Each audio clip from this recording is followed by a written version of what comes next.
Hello students, I am Dr. Rao. I hope you guys are doing well. Welcome to my YouTube channel Mathematics by Dr. N. Rao. Today I am going to deal with another video lecture based on the maxima and minima. And before going to the further study about this lecture, I request each and everyone to subscribe my YouTube channel, like and share the videos among your classmates and your friends, comment in the comment box, press the bell icon to get the further notification. So guys आज हम जो discuss करने वाले हैं real life application based problems को कैसे maxima और minima से रिलेट करेंगे।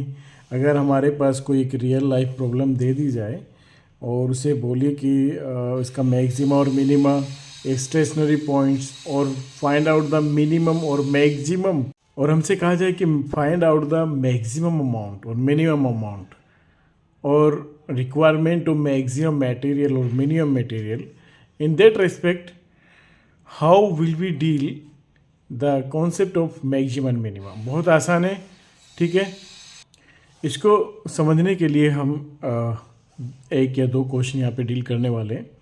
अच्छा, लेकिन आगे बढ़ने से पहले मैं थोड़ा सा फिर से रिकॉल करा देता हूँ आपको कि how will we identify the maxima and minima, what is the procedure, what are the rules, what are the steps to find out the maxima and minima of the multivalued function। ठीक है, तो मैं पहले step number 1 की बात करता हूँ। ठीक है, उससे ही पहले हमारे पास एक 2 डायमेंशन, अच्छा हमने जो पढ़ा है 2 डायमेंशन फंक्शंस के लिए पढ़ा है, ये भी आपको ये चीज़ याद रखनी है कि हमारे पास एक गिवन फंक्शन होता है 2 डायमेंशन, है ना, एफ ऑफ एक्स वाई। ये हमारे पास एक गिवन फंक्शन रहेगा, right, f of x y. इसके बाद हम क्या करते हैं, स्टेप नंबर 1। स्टेप नंबर 1 देखो, सारे स्टेप आप प्रॉपर फॉलो करिएगा तो आप कहीं भी अपने जवाब में फंसेंगे नहीं। हर चीज़ का आप सिंपल सा आंसर देते चले जाएंगे। स्टेप नंबर 1, आप पार्शियल डेरिवेटिव करिए। सबसे पहले आप फाइंड करिए, है ना, फाइंड करिए पार्शियल डेरिवेटिव किसका, फंक्शन जो मल्टी वैल्यूड फंक्शन है 2 डायमेंशन का, 2 वेरिएबल में एक्स और वाई, उसका पार्शियल डेरिवेटिव फाइंड करिए with respect to x, right, and find करिए फिर partial derivative with respect to y. ये पहला स्टेप आप लोगों ने याद रखना है। स्टेप नंबर 2 में आपने क्या करना है, स्टेप नंबर 2 में आपने करना है सोल्व करना है। किसको सोल्व करना है, आपने एफ एक्स इक्वल्स टू 0 जो ये रिलेशन आपके पास आता है इसको, and f y equals to 0, ठीक, इन दोनों को सोल्व करना है। जब आप इन दोनों को सोल्व करेंगे तो आपको एक सेट ऑफ सॉल्यूशंस मिलेगा। फॉर एग्जांपल एक सेट ऑफ सॉल्यूशंस आपको मिल गया ए बी सी डी, इसी तरीके से, है ना, आपको एक सेट ऑफ सॉल्यूशंस मिल जाएगा। फिर स्टेप नंबर 3, इसमें आपने क्या करना है ना, हालांकि ये पिछली वीडियोज़ में मैं बहुत डेप्थ में बता चुका हूँ सारी चीज़ें, फिर भी मैं रिकॉल करा रहा हूँ आपको कि ये जो स्टेशनरी पॉइंट आने हैं ना, इन पे आपको एनालिसिस करनी है। लेकिन उससे पहले आपको फाइंड करना है आर एस टी, ठीक है। आर क्या होता है आपके पास, double derivative of the function with respect to x. S क्या होता है आपके पास, double derivative of the function of f of y with respect to x, यानी कि एफ एक्स वाई, राइट। और टी क्या होता है आपके पास, double derivative of the function with respect to y, right. R s t आपने निकाल लिया। और चौथे स्टेप में, स्टेप नंबर 4 जो सबसे ज़्यादा इंपॉर्टेंट होता है, वो आपके पास होता है एनालिसिस स्टेप। सो इस स्टेप में आप क्या करते हैं कि जो भी आपके पास ये सॉल्यूशन पॉइंट्स आई हैं ए बी सी डी जो भी हैं, राइट, तो उस पर आप एनालिसिस करते हैं, आप फाइंड करते हैं। नंबर 1 क्या फाइंड करते हैं, एक रिलेशन आप फाइंड करते हैं r t minus s square, right, are t minus s square. अब ये रिलेशन आप फाइंड करते हैं। अब ये जब रिलेशन फाइंड करते हैं तो यहाँ पे पॉसिबिलिटी बनती है कि if r t minus s square is greater than 0, right, and r is greater than 0। अच्छा, जब ये आपके, चलो यहाँ पे मैं थोड़ा सा इसको मैं चेंज कर रहा हूँ कि सबसे पहले आपने देखना है कि 3 रिलेशन हो सकते हैं। या तो हो सकते हैं r t minus s square is greater than 0, या फिर हो सकता है r t minus s square is less than 0, या फिर हो सकता है r t minus s square is equals to 0। तो मैं इसकी बात बता रहा हूँ, ये वाला जो केस होता है आपके डाउटफुल होता है। तो डाउटफुल केस में आपको फर्दर इन्वेस्टिगेशन रिक्वायर्ड होता है, ठीक है। ये डाउटफुल केस होता है आपके पास। और इस वाले केस में नो एक्सट्रीम पॉइंट्स होता है। ये जिस पॉइंट्स पे हम ये एनालिसिस कर रहे हैं, ABCD या जो भी पॉइंट है, इसका मतलब है कि नो एक्सट्रीम पॉइंट, वो एक्सट्रीम पॉइंट बनेगा ही नहीं। वो आपके पास एक्सट्रीम वैल्यू मिलेगी ही नहीं उस पर, है ना। स्टेशनरी पॉइंट बनेगा ही नहीं, नो एक्सट्रीम वैल्यू। इसका मतलब ये है कि no extreme value of the function at the given point, right. अब अगर ये वाला चीज़ बन जाता है तो यहाँ पे आप कहते हैं एक्सट्रीम वैल्यू एग्जिस्ट। भाई एक्सट्रीम वैल्यू मिलेगी, एक्सट्रीम वैल्यू एग्जिस्ट। अब एक्सट्रीम वैल्यू तो आपको मिल गई। अब ये एक्सट्रीम वैल्यू ये नहीं पता कि इस पॉइंट पे मैक्सिमम है कि मिनिमम है। तब इसके दो केस बनते हैं। एक केस बनता है कि आर को चेक कर लो आप, अगर आर आपका ग्रेटर देन 0 है, इसका मतलब है इस केस के साथ में आर भी ग्रेटर देन 0 है आपका उस पॉइंट पे, जिस पॉइंट पे हम ये एनालिसिस कर रहे हैं। तो इसका मतलब है कि फंक्शन मिनिमम वैल्यू रखेगा। क्या रखेगा भाई? मिनिमम वैल्यू रखेगा, ये गारंटीड है। अब दूसरी पॉसिबिलिटी ये हो सकती है कि आर आपका लेस देन 0 हो जाए, इसका मतलब है कि फंक्शन मैक्सिमम वैल्यू रखेगा। क्या रखेगा? Maximum value. मैं यहाँ पे छोटे में लिख दे रहा हूँ मैक्सिमम वैल्यू, ये समझ लेना आप लोग, राइट। तो ये एनालिसिस आपने करनी होती है। चलिए ठीक है, इन स्टेप्स के साथ में, इस एनालिसिस के साथ में हम इस क्वेश्चन की तरफ मूव करते हैं। ये एक रियल लाइफ प्रॉब्लम है, ठीक है, और इसको सोल्व करना उतना ही आसान है। बहुत ज़्यादा मुश्किल काम नहीं करते हम यहाँ पे, छोटा छोटा काम होता है सब। काम कैसे करना है? सॉल्यूशन। सबसे पहले अपनी प्रॉब्लम को आप बिल्कुल शांत दिमाग से पढ़िए और फिर उसे आप फॉर्मुलेट करने की कोशिश करिए। अ रेक्टेंगुलर बॉक्स, एक रेक्टेंगुलर बॉक्स है, open on the top is to have a given capacity. Remember, given capacity, ठीक है। एक कैपेसिटी दिया हुआ है उसका, कैपेसिटी मतलब वॉल्यूम, राइट। कैपेसिटी मतलब वॉल्यूम, उसका एक गिवन कैपेसिटी है, यानी कि वो एक फिक्स कर दिया उसने कि कैपेसिटी उसका एकदम फिक्स है, मतलब कांस्टेंट है, वो चेंज नहीं होगा। एक फिक्स कैपेसिटी का, है ना। अब उसने कहा कि फाइंड, कैपेसिटी आपकी सेम रहेगी, डायमेंशन आपका कुछ भी हो सकता है, लेकिन कैपेसिटी नहीं बदलेगी। फिर उसने कहा कि find the dimension of the box requiring. अब इस कैपेसिटी के लिए मान लीजिए 10 लीटर या 50 लीटर एक फिक्स कैपेसिटी है। अब इस कैपेसिटी के लिए find the dimension of the box requiring least material for its constructions. भाई डायमेंशन निकालना है, डायमेंशन फाइंड करना है बॉक्स का, जो लीस्ट मटेरियल हमारा कम से कम मटेरियल इस्तेमाल हो सके, यानी कि आपको कम से कम मटेरियल आपका इस्तेमाल हो सके। यहाँ पे दो चीज़ का जिक्र किया है, कैपेसिटी और मटेरियल रिक्वायर्ड। ध्यान रखना, आपके पास कैपेसिटी मतलब वॉल्यूम को स्टैंड करता है, मटेरियल रिक्वायर्ड मतलब सरफेस एरिया को। मैं आपको बता दूं कि फॉर एग्जांपल मेरे पास एक ये rectangular box, right, rectangular box 6 phase होते हैं इसमें, ठीक है। ये एक रेक्टेंगुलर बॉक्स हो गया,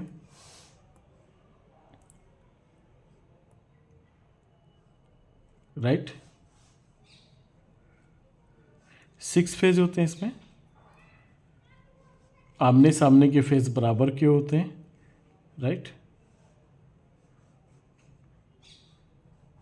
चलो, और ये ऊपर से खुला हुआ है, ठीक है, ऊपर से खुला हुआ बॉक्स है। तो इससे एक चीज़ तो हमें क्लियर होगी कि हमारे पास 5 फेजेस है यहाँ पे, जिसमें हमें मटेरियल रिक्वायर्ड होगा, right. 5 phases in which the material are required. ये ऊपर से खुला हुआ है, बाकी आपके पास 5 साइड ऐसी हैं जो जहाँ पे मटेरियल आपको ज़रूरत पड़ेगी। रिमेंबर दिस पॉइंट, है ना। अब देखो, ये फॉर एग्जांपल अगर आप इसको x मानते हैं, राइट, और इसको आप y डिस्टेंस मानते हैं, ओके, और इसको हम कहते हैं यहाँ पे कि ये आपकी z डिस्टेंस है, राइट, x y z। तो इसका कैपेसिटी वॉल्यूम का मतलब क्या हो गया भाई? है ना। गिवन क्या है मेरे पास, गिवन है V is fixed capacity, right.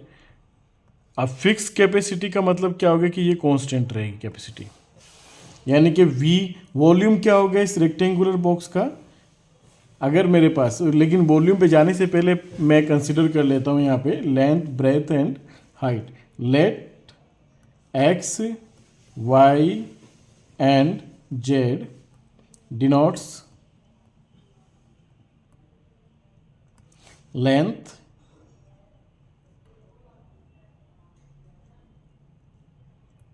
breadth and height of the rectangular box.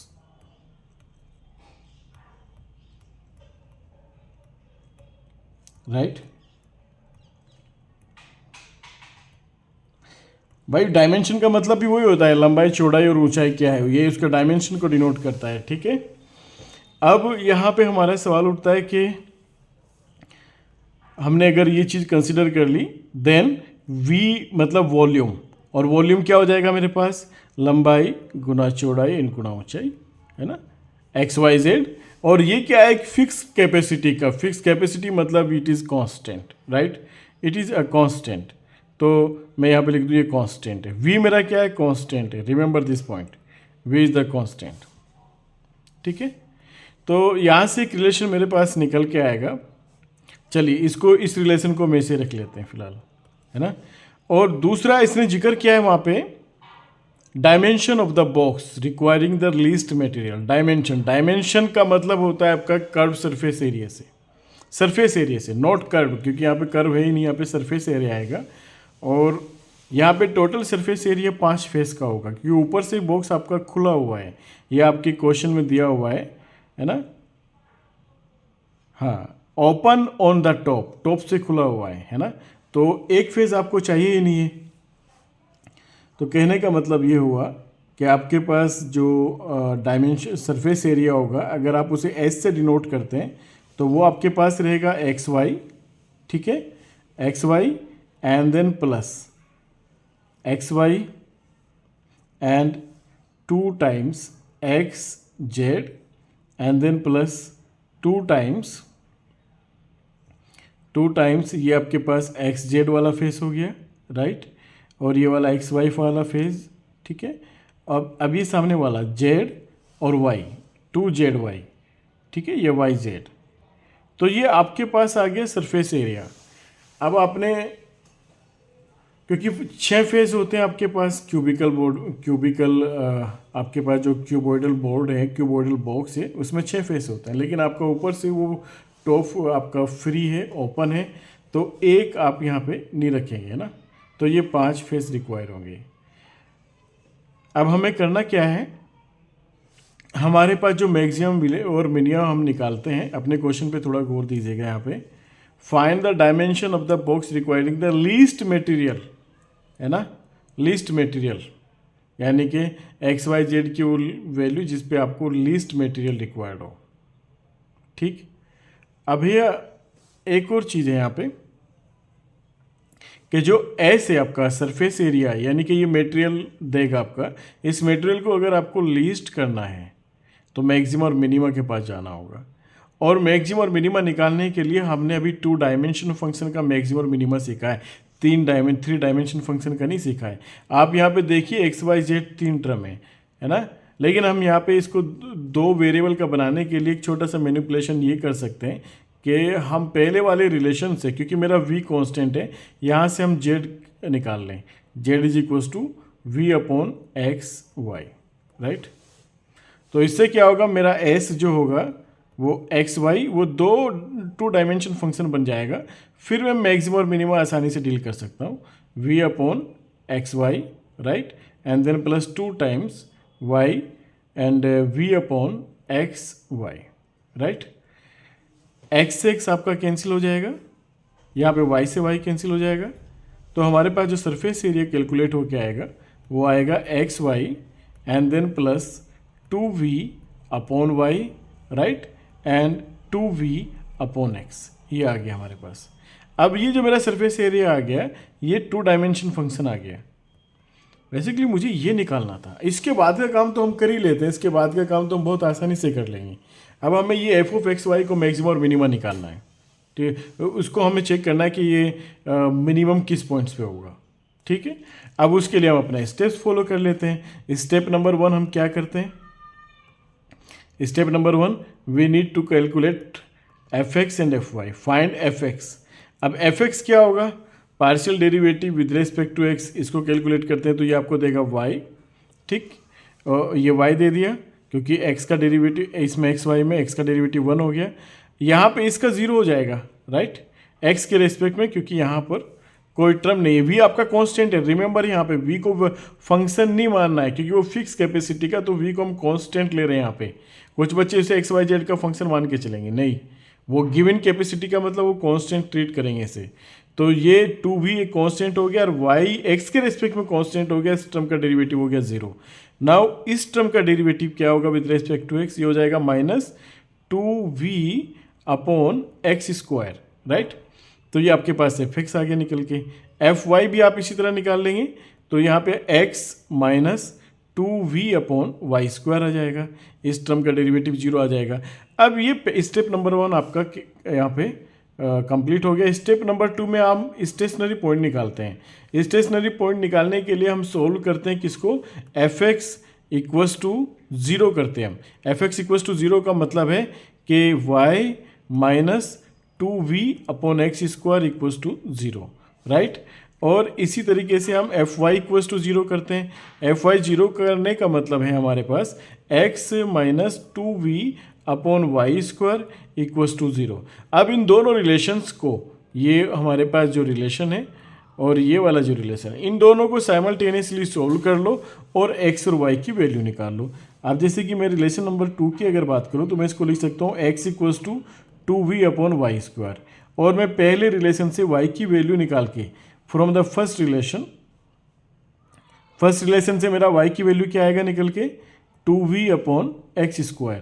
अब मैं यहाँ पे इसको इसमें रख सकता हूँ। This implies that x -2v, y की जगह मैं रख लूँ यहाँ पे 2v/x², राइट, = 0 कर लूँ यहाँ पे।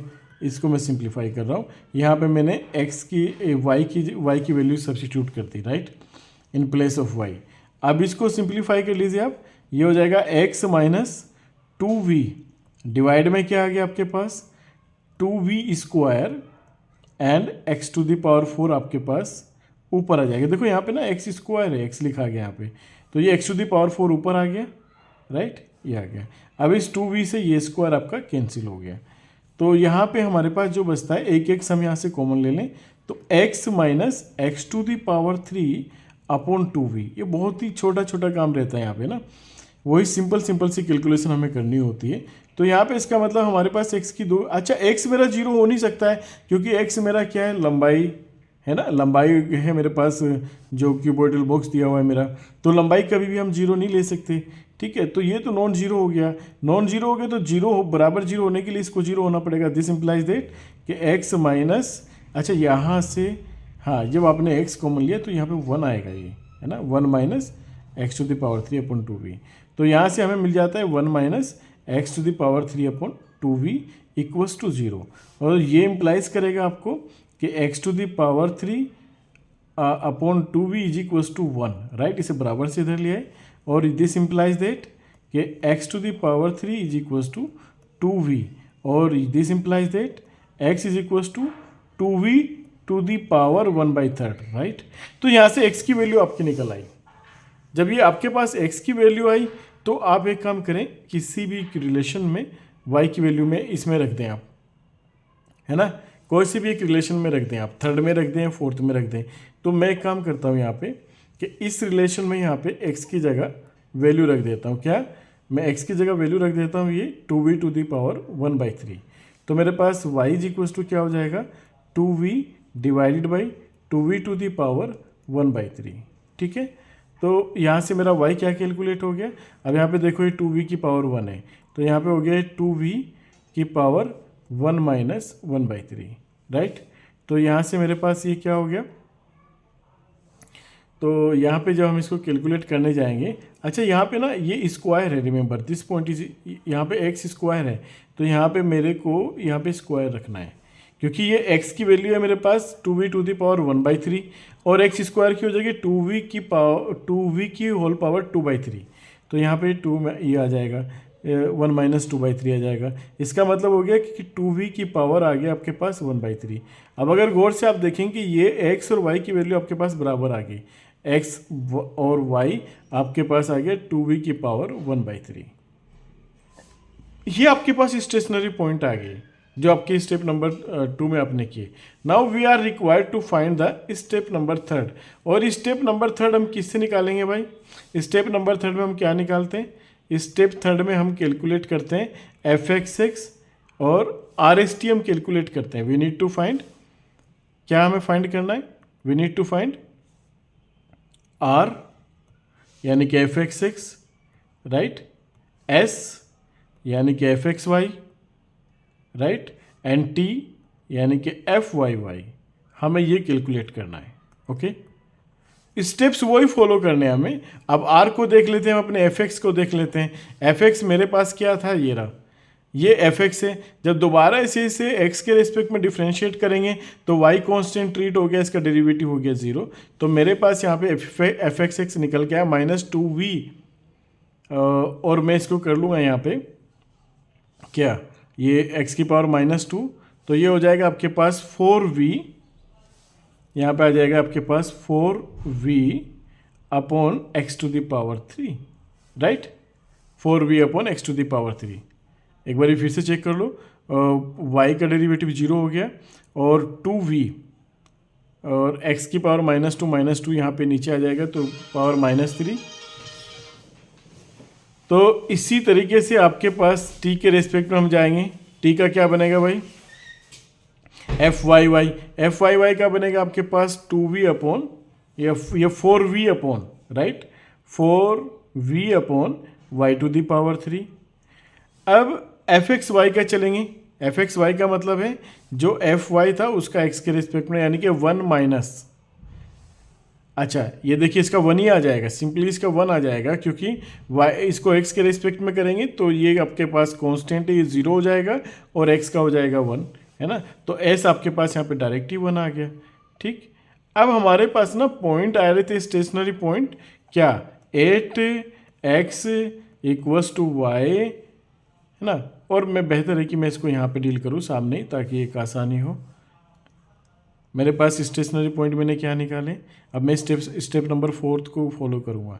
8x = y = क्या, 2v⁻1/3, राइट। इस पॉइंट पे मैं r कैलकुलेट कर लेता हूँ। r मेरा क्या हो गया, 4v अपॉन x⁻3 का मतलब हो गया 2v की पावर, ये तो x की वैल्यू हो गई और इसकी पावर 3, राइट, इसका ये 3 से 3 कैंसिल हो गया, इस 2v से ये आपका गया तो यहाँ पे आ गया 2, राइट। ऐसे आपका s आ गया आपके पास 1, और t आपके पास क्या आ जाएगा, t आ जाएगा 4v अपॉन y भी आपके पास सेम, यानी कि ये भी सेम ही कैलकुलेट हो जाएगा, है ना, इसकी होल पावर 3 आ गया, तो इससे ये गया, तो यहाँ पे आ गया आपके पास 2। तो स्टेप नंबर 4 में हम क्या करने वाले हैं, हम कैलकुलेट कर रहे हैं RT - s², RT - s²। R हमारे पास 2 है, T हमारे पास 2 है, s², RT - s², यानी कि s की वैल्यू 1 का स्क्वायर, तो हमारे पास आ गया 4 - 1 = 3, जो कि पॉजिटिव आ गया।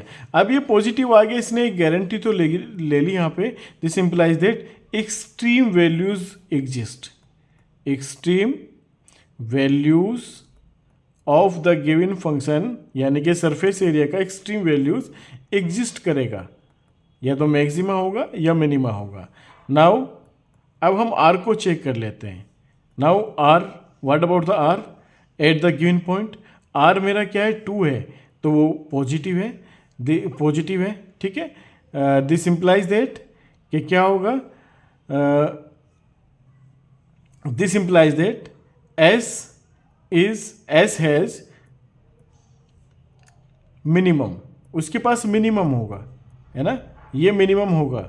अब ये मिनिमम होगा तो किस पॉइंट पे होगा, मिनिमम होगा कौन से पॉइंट पे, at x is equals to 2v to the power 1/3 and equals to this, यानी कि एक्स और वाई की वैल्यू इस पे ये मिनिमम होगा। लेकिन मेरे को जेड भी चाहिए। जेड क्या होगा, जेड हो तो मेरे पास जो जेड आता है निकल के, जेड आया था मेरे पास क्या,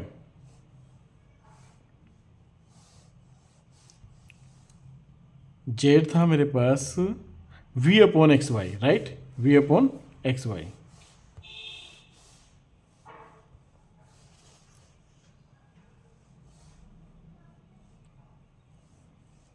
अच्छा, तो मेरे पास जेड जो था v अपॉन एक्स वाई, तो v upon X Y, right, v upon X Y. तो यहाँ से मेरे पास ये v हो गया, एक्स वाई का मतलब हो गया 2v की पावर x की वैल्यू ये रही और 2v की पावर 1/3 ये रहा, राइट। तो मैं एक काम कर सकता हूँ, इसे 1/2 2v इसको लिख सकता हूँ ऐसे, और इसको मैं कर लूँ यहाँ पे क्या, 2v की पावर 2/3, राइट। 1/3 प्लस 1/3 कितना हो गया, 2/3। तो यहाँ पे ये हो जाएगा मेरे पास 1/2 और ये हो जाएगा 2v की पावर 1 माइनस 2/3, राइट। ये हो जाएगा मेरे पास 1/2 और 2v की पावर 1/3, राइट, 1/3। तो मेरे पास ये हो गया, है ना, यानी कि 2z बराबर आ गया मेरे पास क्या, 2v टू द पावर 1/3, यानी कि बराबर x बराबर y। x is equal to y equal to 2z पे ये मुझे मिनिमम सरफेस एरिया देगा, है ना। x इज इक्वल टू, ये पूछा था ना क्वेश्चन में, क्वेश्चन में अगर आप गौर से देखें पूछा क्या था, अपने सवाल को देख लीजिए। क्वेश्चन में पूछा था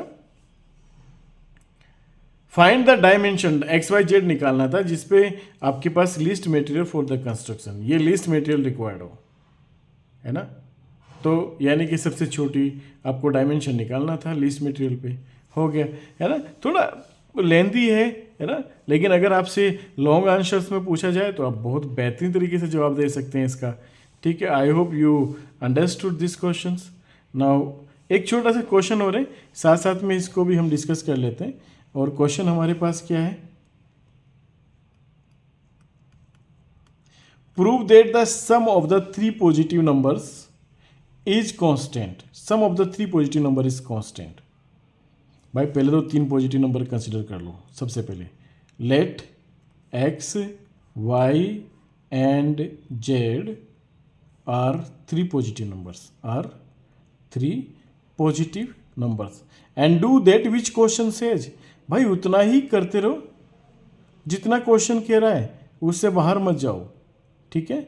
then according to the question, then according to the question, question क्या कह रहा है, sum of these three positive numbers is constant, यानी कि x plus y plus z is equal to some constant, c कह दो, है ना, ये कांस्टेंट हो गया। We need to prove that their product and their product means x into y into z, their product is maximum when they are equal. अब हमें इनके प्रोडक्ट को अगर मैं इसे P कह दूं तो मुझे P को प्रूव करना है कि ये मैक्सिमम है अगर x y z दोनों तीनों बराबर हैं, in case if these three values are equal, ठीक है। अब भाई मुझे P को मैक्सिमम प्रूव करना है। मेरे सामने वही एक चीज़ सामने निकल के आती है कि मैंने तो मैक्सिमम और मिनिमम निकालना सीखा है, लेकिन 2 डायमेंशन फंक्शन के लिए सीखा है। यहाँ पे तो मेरे पास 3 डायमेंशन फंक्शन आ गया, वही पहले वाली कहानी बन गई। तो मैं यहाँ से वही करने वाला हूँ कि पहले वाले रिलेशन से ना मैं यहाँ से जेड निकाल लूँगा। Now from one Z can be written as C minus x minus Y. अब मेरा जो प्रोडक्ट है P वो क्या लिखा जाएगा, एक्स वाई और c minus x minus Y. अब मेरे को P को मैक्सिमाइज और मिनिमाइज करना है, वही छोटा सा काम। स्टेप नंबर वन में मुझे क्या करना है, find f x and f y, ठीक। ये मेरा एफ एक्स वाई हो गया, राइट, एफ एक्स वाई ये मेरा फंक्शन हो गया।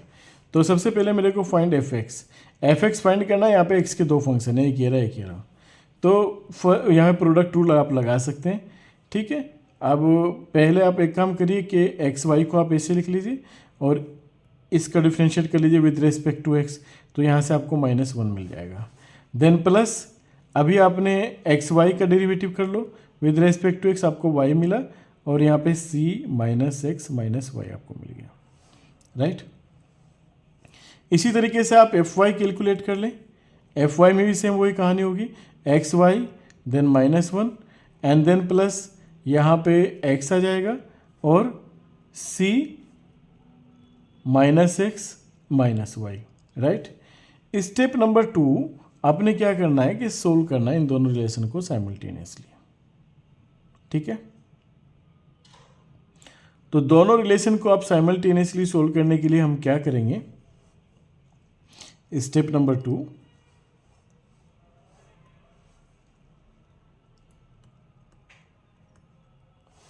आप इन दोनों रिलेशन को सोल्व कर लो।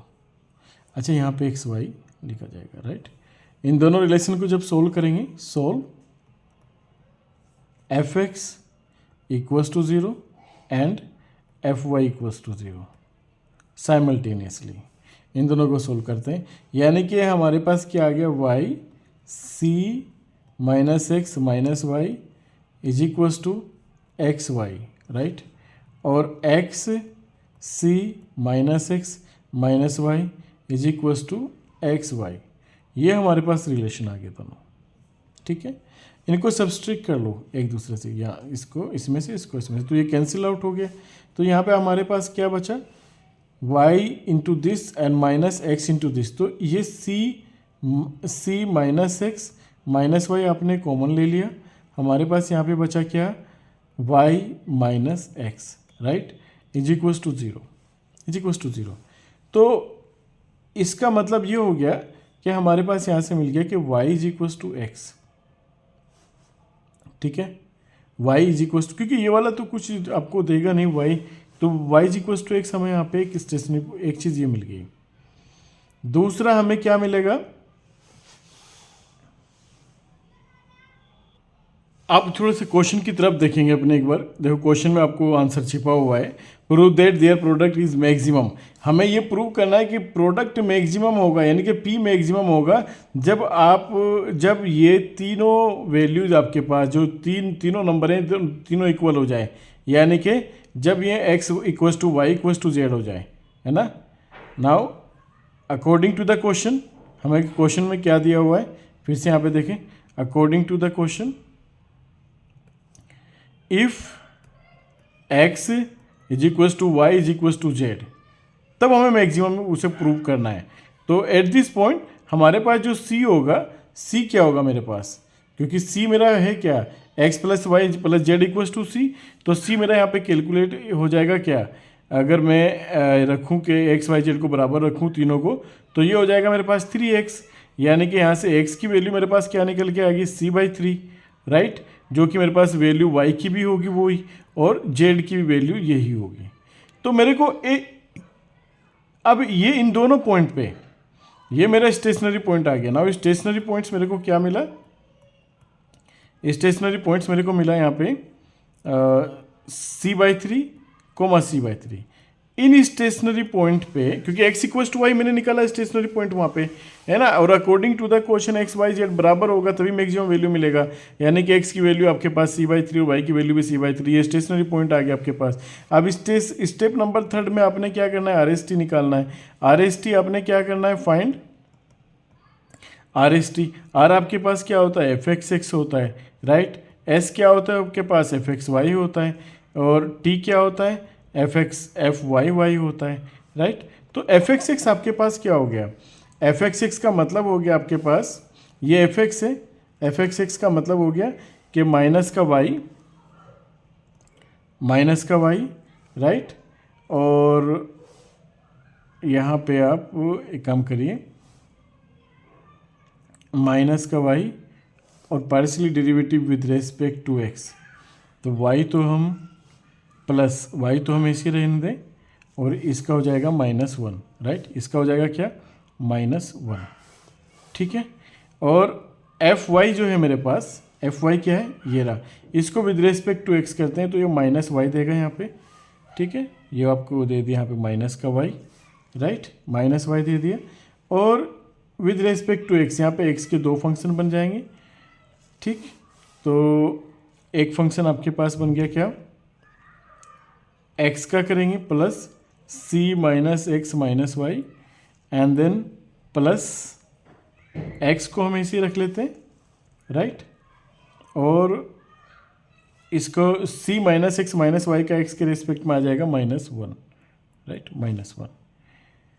तो ये चीज़ हमारे पास आ गई। तो एफ वाई वाई का मतलब क्या हो गया, जो हमारे पास एफ वाई था वाई के रिस्पेक्ट में करते हैं उसे, यानी कि माइनस का एक्स आ गया यहाँ पे, माइनस एक्स, राइट, और माइनस का एक्स आ गया, माइनस का एक्स आ गया हमारे पास यहाँ पे, और यहाँ पे आ जाएगा प्लस का एक्स और -1, ठीक है।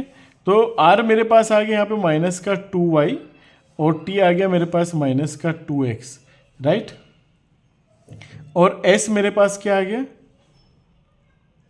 s मेरे पास आ जाएगा यहाँ पे -y, अच्छा ये -x हो गया यहाँ पे, तो यहाँ पे आ गया -y और प्लस का c और माइनस का 2x, ठीक है, at the point c/3 and c/3। अब c/3 पे अगर मैं देखूँ तो ये हो जाएगा आपके पास माइनस का 2c/3, है ना, माइनस का 2c/3, ये वैल्यू भी आपके पास एट द पॉइंट c/3 आ जाएगा माइनस का 2c/3, ठीक। अब इस पे आपके पास क्या आ जाएगा एट दिस पॉइंट, ये आ जाएगा माइनस का c/3 एंड देन प्लस का c और माइनस का 2c/3, माइनस का 2c/3। अब मेरे को निकालना है क्या, r t minus s square, r t minus s square, r t minus s square मेरा क्या है, r t minus s square आ जाएगा -2c/3, ये c/3 है, and -2c/3, right, and s square, s square का मतलब इसको सिंप्लीफाई कर लो आप, क्योंकि देखो -c/3 और -2c/3, ये हो जाएगा -3c/3, और c माइनस सी आ जाएगा आपके पास 0, ठीक है, तो ये आ गया आपके पास 0, तो ये आ गया 0 का स्क्वायर, जो कि आपके पास आ गया माइनस माइनस हो गया प्लस, ये आ गया 4/9 c², ये एक पॉजिटिव नंबर आएगा, ठीक है, सी आपका कुछ भी हो एक पॉजिटिव आएगा। तो ये तो क्लियर कर दिया इसने, इसके पास एक्सट्रीम वैल्यूज़ हैं। अब वो एक्सट्रीम क्या है, मिनिमा है मैक्सिमा है, वो आपका आर डिफाइन करेगा। एंड आर क्या है मेरे पास, आर क्या है, आर मेरे पास आता क्या है, आर आता है मेरे पास -2c/3, ये मेरे पास आर आता है, और ये मेरा क्या है निगेटिव, ठीक है, ये मेरा क्या है निगेटिव है। अब मैं निगेटिव क्यों कहूँगा, आप कहेंगे कि सी के ऊपर डिपेंड करता है। अब सी मेरा क्या है भाई, सी मैंने लिया था यहाँ पे कांस्टेंट, है ना, क्यों कांस्टेंट किसका लिया था, अब मैंने लिया था ये x + y + z = c, 3 positive integer का सम भी पॉजिटिव ही होगा। तो यहाँ पे जो c है आपका वो आप पॉजिटिव रखेंगे, जब c पॉजिटिव होगा तो r नेगेटिव हो जाएगा। अब are t minus s square तो पॉजिटिव है, r नेगेटिव है, इसका मतलब ये हुआ कि p जो है आपका वो मैक्सिमम होगा, राइट, p क्या होगा मैक्सिमम होगा। और p क्या है आपके पास, p क्या है आपके पास product of XYZ, product of 3 positive numbers, ये आपका मैक्सिमम होगा। ये यहाँ से क्लियर हो चुका है, ठीक है। अब ये मैक्सिमम होगा तो x = y तो आप बता ही चुके हैं, चलो z भी आप कैलकुलेट कर लें यहाँ पे। अब मेरे पास z में रिलेशन क्या था, z = था c - x - y, z = क्या था मेरे पास, नाउ मेरे पास c/3 x = y = c/3 पे p जो होगा प्रोडक्ट जो होगा 3 पॉजिटिव इंटीजर्स का वो पॉजिटिव होगा, राइट। अब ये पॉजिटिव होगा तो मैं z भी निकाल लेता हूँ यहाँ पे, z मेरे पास क्या हो गया, अच्छा वैसे निकालने की ज़रूरत नहीं थी, ऊपर हम मान के चले थे x = y = z, है ना, ये क्वेश्चन में भी दिया हुआ है। तो यहाँ पे c/3 एंड -c/3, और जब आप इसको कैलकुलेट करने जाएंगे तो ये भी आ जाएगा c/3, मतलब x = y, हैंस प्रूव्ड। तो ये छोटे छोटे से काम हमें करने होते हैं, ठीक है। I hope you guys enjoyed this session. So see you in the next video lecture with awesome content. So keep watching and keep in touch.